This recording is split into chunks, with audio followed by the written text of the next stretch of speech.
Officially call this meeting to order. If everyone will stand for the Pledge of Allegiance. I pledge allegiance to the flag of the United States of America and to the republic for which it stands, one nation, under God, indivisible, with liberty and justice for all. It's still 6 o'clock. Yeah. All right, we have a review and approval of agenda. Any questions about the agenda, folks? If not, can we get a motion to approve? Make a motion to approve the agenda. Second. Motion second, all in favor, aye? Aye. Opposed? Thank you. Is anyone here wishing to make any public comments to anything not on the agenda tonight? Moving on then, thank you. Consent agenda. Council, any questions about what's in the consent agenda or changes to it? Okay. We have a motion to approve. Motion to approve the consent agenda. Second. Second. All in favor, aye? Aye. Opposed? Motion carries. Proclamation for Child Abuse Prevention Month. Do we have some guests here with us tonight? Hello? Hello. My name is Donita Garner. I'm with Hope Unlimited. I run the Child Advocacy Center there. I have Marie with me here from the CASA, the 31st Judicial Program. And we also partner with KCSL, which is the Kansas Children's Service League. They're not here tonight. We each serve children who are part of Allen County and Iola, and we do different programs. The Child Advocacy Center actually serves kids who have been sexually abused and physically abused. We interview them and approach that with a multidisciplinary response, which means we work very closely with the Iola Police Department. And then the CASA program has CASA volunteers who work with kids who have been advocated through the court system. They're wonderful. If you would like to volunteer, Marie is a great person to talk to. And KCSL actually does some birth to 3-month-old education for parents. They do a lot of parenting education. And so together we know that the children that we serve are the ones who are the most in need in Iola, Kansas. And so we want to make sure that you would join us and declare April to be Child Abuse Awareness Month. Council, you have any questions for them? If not, we do have a proclamation that we'll read and get. You got two yourself? Okay. Yeah, if you want to bring them up, we can sign those, and you bet. All right.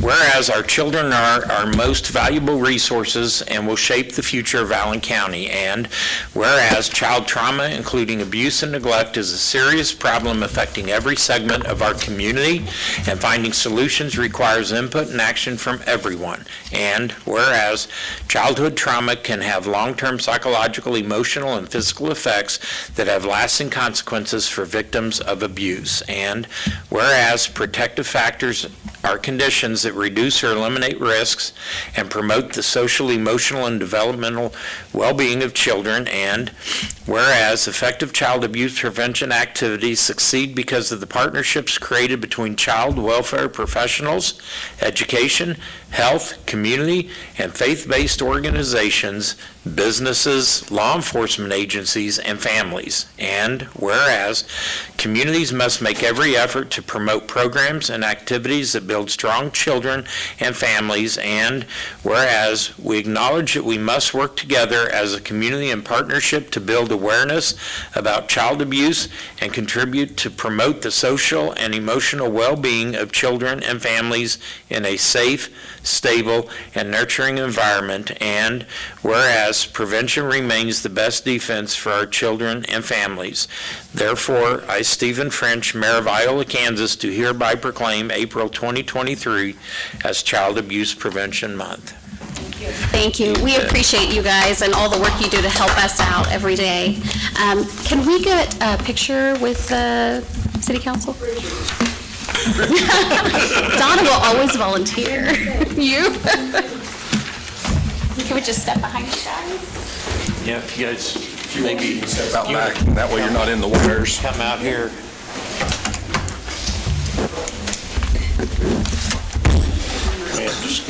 I think they want one with everybody. Yep.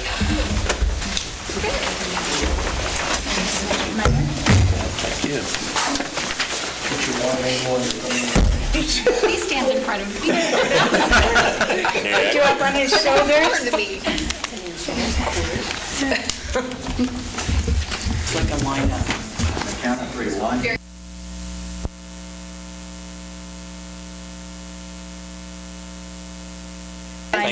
It's good to see you. Thank you, guys. Thank you. I do want to say one quick thing, not necessarily to you all, but to everybody else. I've enlisted some help from Hope Unlimited in terms of abuse and statistics for Allen County as a whole. And in working with Dorothy, she acknowledged that last year 122 cases were children in Allen County as a whole. And so the work that CASA does, that Hope Unlimited does, that the KCSL does is monumental, because that's 122 kids too many. And so really something needs to be done. These folks are putting in the legwork for it, but I hope others in our community can step up. Thank you, we appreciate it, and recognize that as it's very underreported, so we know that you could probably at least double those numbers and know that there's a lot of child abuse that goes unreported. Well, and unfortunately, we have to have programs like this, but I can speak for myself, and I'm sure Mark recalls back in the days when we were in law enforcement and getting called out to these homes, whether it was domestic violence or a child abuse report, and then no place to take that child, no program to turn to. So the fact that we have advocacy groups that step in and can be part of the team and part of the solution is really great to have that resource. So thank you. We appreciate it. Yep. You're welcome to stay for the meeting, listen. Yeah, I get it. Thanks, guys. All right, moving on to warming stations. I asked that this be on the agenda. This was brought to my attention during this last cold snap by Josiah, that I believe it was Emporia, has a successful warming station program. We hastily threw one together real quick during this last cold snap, and some businesses stepped in and participated. The library hung in there, and they posted more than once that they were available. But one thing, I did reach out to Josiah to see if he'd be willing to serve and head up a committee to review, and part of that review would be to decide who initiates a call out to get warming stations going. But I've been real observant in watching who walks from here to Walmart, from here to the schools, to A&W to work, and it would be nice if those individuals that have to walk, even in the elements, they know they can stop at different businesses or a church on the way to their destination, and they can warm up without being accused or charged with loitering at those businesses. So I'm going to, like I said, Josiah's agreed to head up a review of that and bring it back to us. And if somebody wants to volunteer to sit on that committee with him, or he can appoint somebody to work with him. So put on your happy volunteer hats, or you might get picked. I'd be happy to help out with that.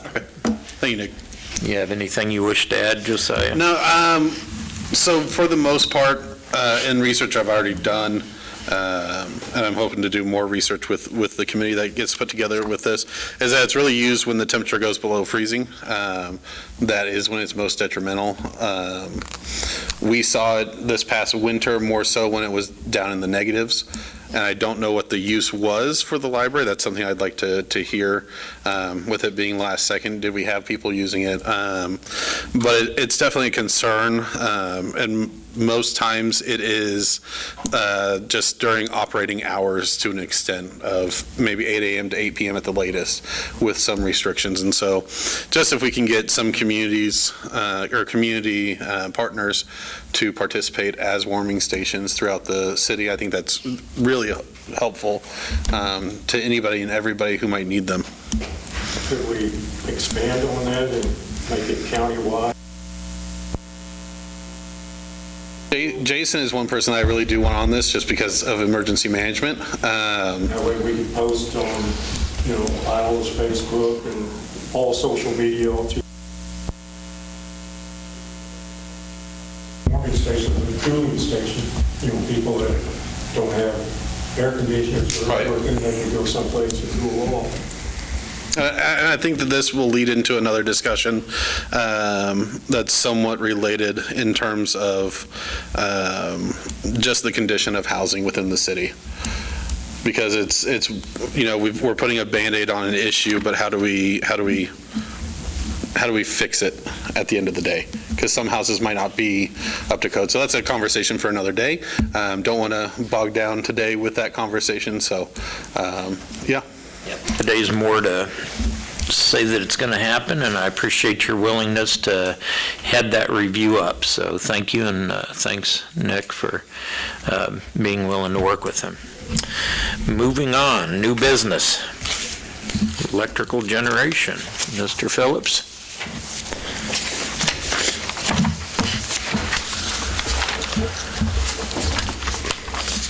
Well, this here project's to replace some of the older style ABB electronic relays we got in our substations for our distribution breakers. I'm kind of going to turn this into a two-project deal. The relays, put them in first, and we'll go back and add some extra switching in later. The lowest bid was from N&M Power out of Broken Bow, Nebraska.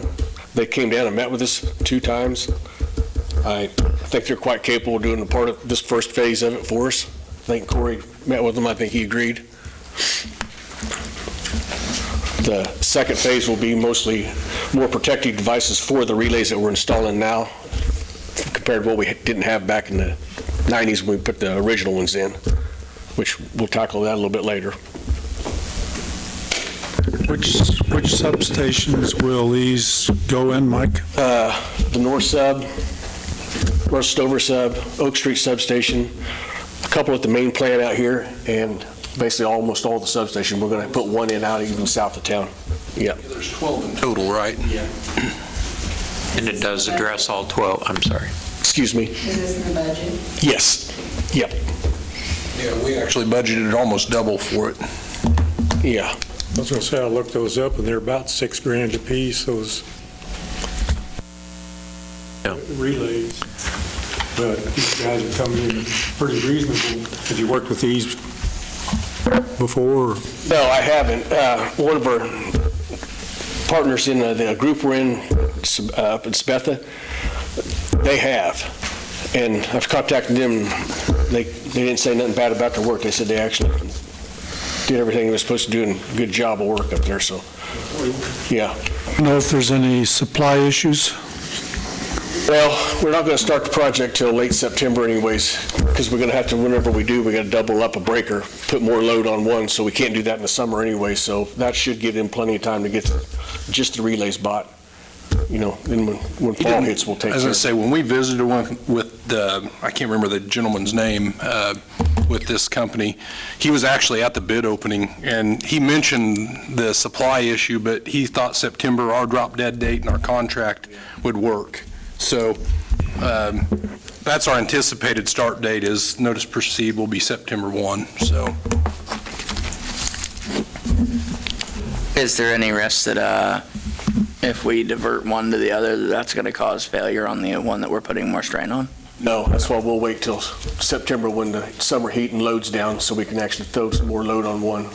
And it won't be.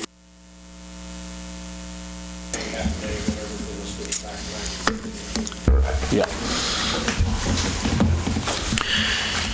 Council, you have a motion to accept? I'll make a motion to accept the bid from N&M Power Company in the amount of $55,925 for the substation relay project and authorize staff to execute the necessary documents. Second. Motion second, all in favor, aye? Aye. Opposed? Thank you. Thank you, folks. Thank you, Nice Mike. evening. You too. Sitif Disc Golf Course.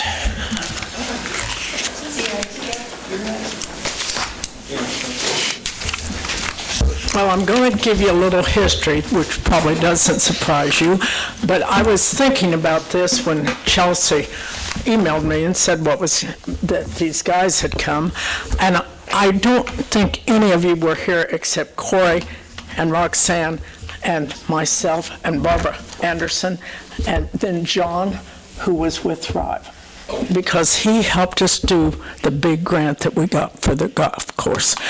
Originally, our whole thinking was 18 holes, because it is all over the state, all over the United States, people are playing disc golf. And I was a golfer, and I thought, disc golf? But it is popular, and it's cheap, particularly here, because we give it for free. And so the other thing, we took time, CITF people took time to go on the square, teach people how to do the disc golf. And so we did a lot of expertise trying to teach little kids, big kids, and every kid, and old people like me, how to do it. So it's been a long time that we did it. I couldn't think of what, because I give all my old notes to the city, so they'll have them. The other thing, when Jonathan was here, and you all were here at that time, we talked about the area out at the golf course. And I stood up and said, I think it's a great idea, because we thought when we had 18 holes, we could have tournaments, bring people to Iola, make them see what a nice town we have. And Roxanne's just shaking her head, because we talked about this thing a lot of times. And so, of course, I bother her and him and her all the time. So they're used to me coming in and saying, we need to do this. But then when I heard about the guys coming, I was in the hospital, so I wasn't here. I found out that they wanted some more, but they wanted a kids one. And I thought, what a neat idea, because what we're here for are kids and the people growing up in Iola and the people that want to come to Iola. And so I thought that is a great idea. So the council, I'm just thinking, surely you will vote on this. So I'm going to shut up and let Chelsea talk. Well, I didn't really have anything prepared. I thought she was going to do it all. Kind of what we're proposing is a small 6-hole course, be on the north portion of Meadowbrook Park, up by the playground, up north of the pickleball. There's a really open area there. I think it's prime real estate. I think there's plenty of room. John will speak in a minute, but they had approached us, and in addition to adding additional holes at the Elm Creek disc golf course, an idea was thrown about adding a small 6-hole, spark some interest in the little ones. Myself, I don't play, but if it was not as challenging and didn't have as many obstacles, I might give it a try. So kind of a beginner course. So I think all we're really looking for is just an approval to go ahead with planning. There is a grant opportunity that we can apply for through the Kansas Pride Program. Deadline for that's coming up May 1st. So that's why we decided to get in here as soon as we had the idea. Do you know if it's a matching grant? No, It's it not. is not. I'm on the board there, and I asked them, and I said, we want this paid for, and we don't want to match it, because they know we're looking at the splash park. And they said, no, it will just be like the first one won't. well, and we got the sign out here on the highway. If there is a match to it, Steve, it can be in-kind labor. Okay. Which is pretty easy to fulfill. Sure. So, Okay. John, you want to add a couple cents? My name is John Higginbotham. I work at the Bulls Fine Arts Center. That's how I normally introduce myself. Some of you might see me, and hopefully maybe you don't, because I sit in the back, and if something goes wrong, that's when you would see me. So, I did have just some numbers. Currently, we have about 30 participants that we see on and off. Last year we started a league, so we have our Elm Creek Disc Golf League. Logan is one of our members here, Jason Chanley and Carlos, not that we're the heads of it, but we're down there the most, for the most part. Tyler Newland has come out and played with us, and then when the old bowling alley closed down, a lot of those people were trying to find something else to do, and so we've actually kind of gathered a lot of those people too, just because it's something to do. We play Sunday nights. We gather about 6. We play the 13 holes, I believe, that are down there. And so we play that, and yeah, going into an 18, but yeah, we did bring up just having a junior course or a beginner's course. I have 3 kids of my own that I do take down to Elm Creek, and we play. A lot of times we have to skip holes just because of the obstacles that are in the way or throwing over the creek. I don't even want to do that most days, let alone have my kids do it, especially when discs at times can be a little pricey, so losing them. So at Meadowbrook, it would be nice just because you have that ability. Tyler Newland wasn't able to make it tonight, but he did send me this. He said that he was in support, especially having grade school aged children.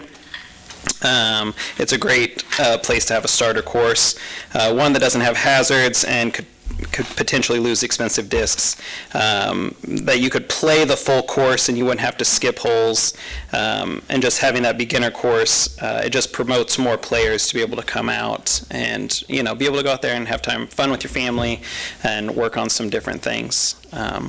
So, like I said, we do have our league that hopefully will be starting up we normally start, because a lot of us have younger kids, so most leagues have already started. Ours will probably start near the end of May after graduation and kind of school's out, and we're able to get back into full swing. So, You guys host an event 3 or 4 years ago that was like almost 50 people. We didn't necessarily host an event. There was, the city did a doubles tournament this past summer, and then I think they may have done one that many years back as well, or maybe they tried to host one. We did host a glow tournament. Yeah, thank you. A glow tournament, so the discs glow in the dark. We met down there at about 8 o'clock, and we played a full round. And I think we had people that came down from Lawrence because they just wanted to play in it, and then we had a group from Chanute, and I think we had another group from Ottawa that came down. And then speaking on the in-kind labor, there are different places we can speak with. Kansas Park out of Ottawa, Kansas, they have a amazing group. I have a couple friends up there that are in that group, and so I've actually picked their brain a lot on getting the league going and transitioning. They have a juniors course there, and they say it's been a great thing to have. So, and then Dynamic Discs, which is out of Emporia, is a really big name. They do sponsorships at times for certain baskets and things like that. So hopefully we would be able to get some things at a reduced rate. Now I'm just rambling. I was going to ask if you talked to Dynamic Discs. I know like Emporia has 13 different courses, I think, total. Yeah. And that being said, our largest one that we have now, you said was 13 holes? Yeah. And there's not potential to necessarily grow that one to the 18. May I speak to that? Yeah. We only had money to do 9 holes, but we also did the pickleball court.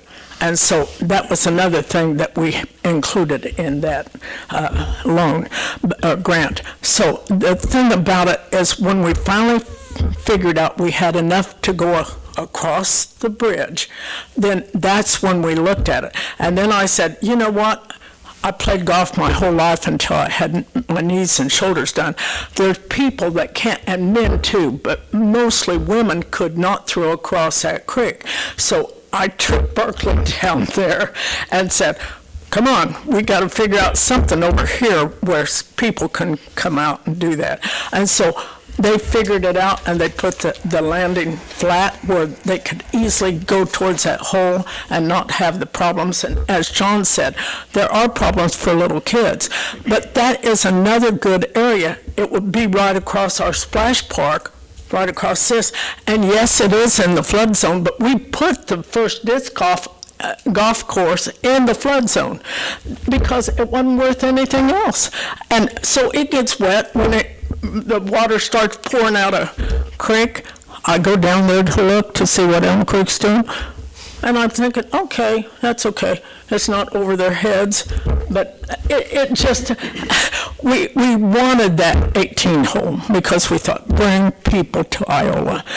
that just wasn't going to happen because Corey was there, and Berkeley and Barbara, and we were trying to get some of this other drowning area in that area, but a neighbor come across and got us a good spanking almost. Part of it's not contiguous. It's hard to, I mean, there's a lot here, there's a lot there that's not floodplain land that we bought out through the flood process. So some of it's privately owned in between those lots, so it makes it difficult to expand that. The reason I asked is just wondering if there's a plan to eventually get an 18-hole. That was our original plan. I know that right now it's taking off collegiately, which hopefully will then trickle down to the high schools. We hope so. Well, we gave Safe Base a bunch of our discs and things.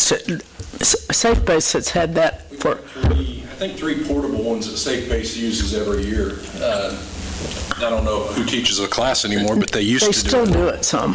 I was just wondering if there's any plan with the group, the disc golf group, to eventually maybe do an 18-hole somewhere. Well, what we would like, that's why I spoke up for the Cedar Brook, because Jonathan was talking about 9 holes, and I said that would complete, and someone said, well, they don't want to go from here to here, but I've gone from golf course to golf course, clear across town in Wichita to play. I know people will go if you've got a tournament. Yeah, I know, like, 18 holes would be the dream. A lot of us talk about. There have been some talks about maybe even trying to, now that Elm Creek has kind of been set, trying to rearrange it a little bit even. There's one, I don't know if it's a transfer station or what's down there, but there's one basket that's like tucked up behind it, and it makes for a great obstacle. The biggest thing we run into is people try to come in with this wide backhand, and then they catch the very top of it, and then it falls in there, and then a lot of times you have people reaching in there with metal retrievers, even though it does have a rubber handle that's grounded, but there's a lot more power going through there than I think they realize, right? Yeah, you know. Just tell me, we'll get your disc. So the thing is like a lot of times like discs just get left in there, and it's the danger there. So yeah, 18 holes would be great. But yeah, like I've even looked on the map, like Corey was mentioning, like it's just like it's a cookie cutter type thing where it's like City of Iola, someone else's property. So yeah, Emporia's, they have their dynamic disc open every year that brings in hundreds of thousands. They just hosted the World Tournaments last summer, which was a huge thing. We can just barely host tournaments because we have 13 holes. You have to have a minimum of that because then you can add in the other 5 holes scattered about if you have to make 18.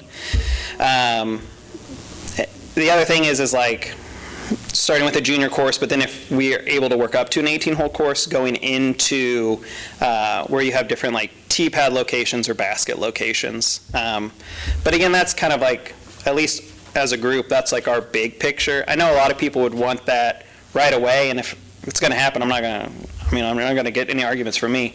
But I also know maybe trying to start slow and build the sport, grow the sport, kind of this year, baby steps, and then maybe even going into like spring or, into the next summer, like looking at where we have land. Yeah, the Cedar Brook, the old front 9, that back area would be a beautiful place for a course. You have water hazards, you have trees, everything else. You have like where you could put an 18-hole course and you could draw in for a lot of bigger tournaments. And I mean, yeah, you could in theory work with the community college where you have like a sport, you have the sport. A lot of people I play with in tournaments are coming from Emporia State. They play for the team there. So that's the biggest one I know of in our area. Great. I want to say something about the college. We actually invited the college out there, and we taught anyone that wanted to come how to play disc golf. And this was when Nancy and Michael, I'm looking at you. Do you know about when we did that? It's been a long time ago. Yeah.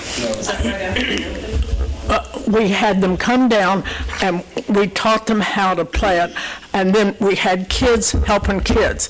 But I've also seen pregnant women with babies on the back, or I've seen the man with the babies on the back, and then I saw one pushing a car.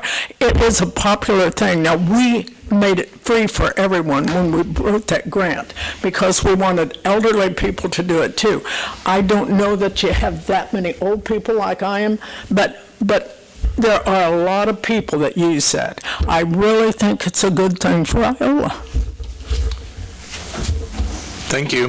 That's all. Council, any questions? I do want to make you aware that the Meadowbrook Park, along with the Splash Park, it's part of the conservation, land and water conservation of the Forestry Service, I think it is. But Wildlife and Parks manages that. We'll have to, when we get a plan together, we'll have to go to them.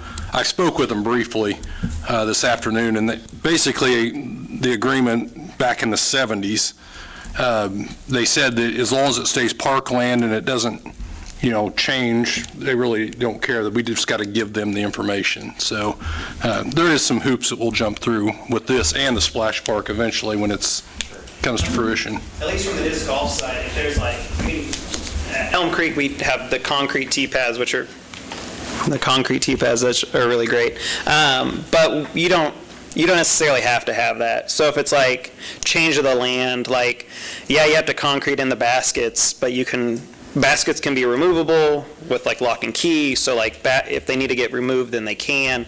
And in theory, as long as you kind of just mark your areas where your tee pads would be, you can get away with just throwing on grass as well. So. It's my understanding that in order to get the grant, you have to have the city's support, so that's why it's before us. So it's my understanding what we're doing tonight is if we support them going forth to obtain a grant. Mayor, I'll move to approve CITF Pride to seek funding for the installation of a 6-hole disc golf course in Meadowbrook Park and work with the Park Department on the development of the course. I just want to make a comment here before we vote. I really appreciate the work that CITF has done over the years in promoting projects that have a lot of support. And on the Elm Creek thing, I know Berkeley and his crews did most of the in-kind labor. So, yeah, I appreciate with whoever maintains it does a great job. The mowing, sometimes tree trims. We had a couple holes where we were just hey, this should we cut it down because we can? And they're like, oh no, we'll take care of it. And then it's 2-3 days later, it's done. A lot of times they'll be like, hey, we just need to weed eat real quick, and then you guys can finish playing. So I, as a player, appreciate all the work that goes into it. Berkeley Kerr, I went down and bothered him. I know him well because he graduated with my daughter, and he does anything we've asked him. Yep. Well, and his crew. Okay, we have a motion and we have a second. All in favor, aye? Aye. Opposed? Thank you. There you go. Thank you. Thank you. We appreciate it. Appreciate volunteers coming forth and being part of the community. All right, that looks like it. Council and administrator reports. We'll start over here tonight. Joelle? I don't have anything. Nothing? Josiah? I got a notice from the rec department, and I would like to challenge everybody again about sponsoring a pool day this summer. It was nice to get a notice of, hey, if you want to re-up this year, that'd be great. So I think it's $1.50 per person. Is that correct? And so you just have to let him know how many you want to sponsor for that day. And you can decide whether it's just kids or everybody. It's two? Okay. For some reason, I thought it said $1.50 in there. Yeah, I didn't figure we'd hand out change, making it even two, yeah. Okay. But it's great for our community. I think it has in there the statistics, and it was 27 days were sponsored, 2,200 people used the pool that qualified within whatever the constraints were for each day. So I just think that's a great thing that our community does. Also, as elected officials, I think sometimes to separate from that one, as elected officials, we need to pay attention to what's going on up in Topeka. We owe it to our constituents. Matt noted this in his report a while back, just about some changes or some bills that are trying to be passed that impact local decisions, whether it be county, city, or both. And there's more bills like that right now that we really need to be paying attention to, just because the state of Kansas is a home rule state. And so I think we owe it to our constituents that we voice when we feel like that's being trampled on. So that's all. Thank you. Good advice. Mark? Yeah, Jason's crew take a look at the Jackson Street speed bump. The water line area? Yeah, I sure will. All right, that's all. I have nothing. Since we're starting the tornado season, do we have any agreements still with any places to use as tornado shelters? We used to have the police open up certain facilities. Not to speak on the bolus of that, but I know it's. Yeah, and I think some of the old elementary schools were, and I know there's a shelter built into the new one. I don't know if that's. There was just a post this week, and I can't remember who it was from. I saw it. I was trying to remember. McKinley, Lincoln, and then the Bolus. I live next to Lincoln, so I know it's the South Gorgeous. Changes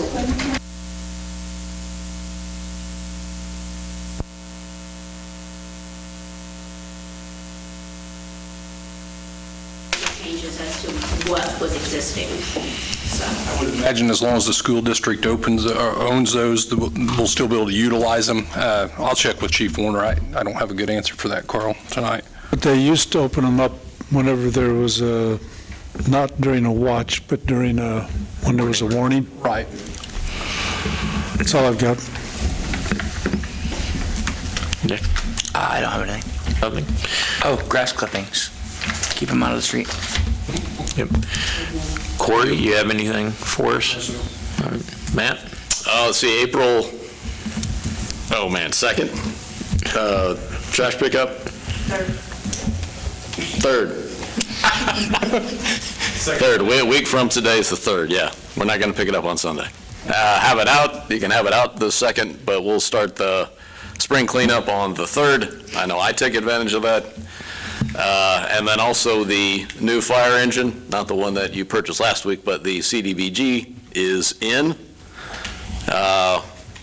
It's not in, I should say it's in as in it's in the city limits, and it's at the firehouse now. It's not in service yet.